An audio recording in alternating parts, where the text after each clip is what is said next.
So tell us a little bit about this film.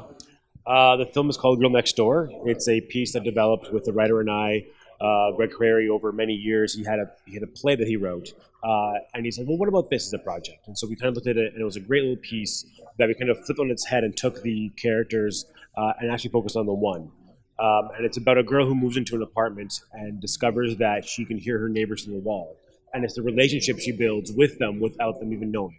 So it's a piece about sort of connecting with somebody or the longing for connection. Now, the film that it pops in my head when I was watching the film was Talented Mr. Ripley. We always like what other people are doing, or we're obsessed with what other people are doing or how they are. And can you comment a little bit about that, because that's sort of like what your character does in the film, The Girl Next Door.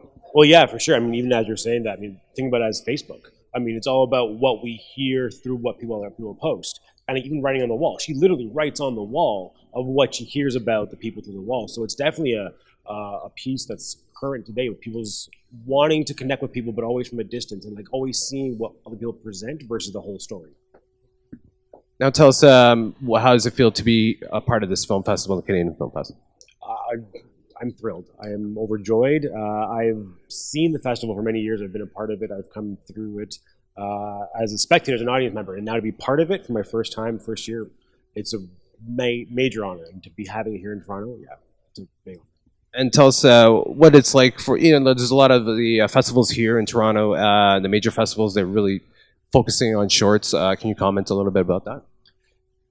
It's weird to have focus on shorts. No one ever does. It's always, highlighting the features, which is important, but to showcase the shorts is rare, and it feels great to have that focus on you, because it is a challenge as much as any feature, and it feels great to have as much of an audience support for a short as for a feature. There's a one part in the almost from Requiem for a Dream. There's a shot there. Can you comment a little bit about that shot or that scene? I guess without going into too much details, you kept it vague. It was used as a way of a passage of time, but also like to highlight the out of mindness of the character and sort of where that character was at that state, to have them believe that they are in an idyllic state. They are in their happy place. Right. And so it kind of has that illusion of joy, of happiness, but what's underneath it, what does it all mean, is a little bit darker. Well, thank you so much for your time, and I hope the film does well here. Thank you very much. Thank you. Thank you.